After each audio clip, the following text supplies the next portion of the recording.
আমার মতো ছেলেরা একবারে একজনকে ভালোবাসে, হয় তাকে বিয়ে করে, আর তাকে যদি বিয়ে না করতে পারে তাহলে কখনোই বিয়ে করে না, দূরে চলে যায়। বুঝছেন? আমি তো কারণ বলতে পারি নাই, সেই জন্য আমি আর থাকবো না, আমি দূরে চলে যাব। মানে ভালোবাসা যে একটা কারণও থাকতে পারে এটাই তো আমি জানতাম না আগে। কি করবো বলেন? আমি কি কারণ বলবো আপনাকে? মানে আমি যখন আপনাকে দেখি আমি কোথায় যেন হারাই যাই। বুঝছেন? আমি নিজেকে আর খুঁজে পাই না। বাতাসে যখন আপনার চোখ টলমল করে, আপনার চুলগুলো দোলে, তখন আমিও টলমল করতে থাকি, আমিও দুলতে থাকি। কেন দুলতে থাকি এটা আমি বলতে পারি না। আপনার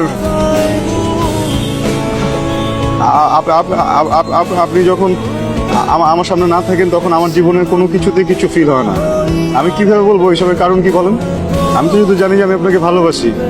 ভালোবাসার তো কোনো কারণ থাকে না, তাই না? ভালোবাসে তো ভালোবাসে, এটা আবার কি কারণ দিব আমি আপনাকে? আপনার আম্মার পেটে আপনি হয়েছেন না? আপনার আম্মার পেটে আপনি হয়েছেন কেন? আমি কেন হই নাই?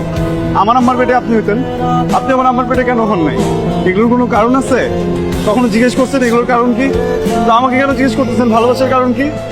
পৃথিবীতে সবকিছুর কারণ থাকতে পারে, বুঝছেন? ভালোবাসার কোনো কারণ নেই। ভালোবাসার যদি কোনো কারণও থাকে আমি জানি না কারণটা কি। আমি শুধু জানি আমি আপনাকে অনেক বেশি ভালোবাসি। আর আমি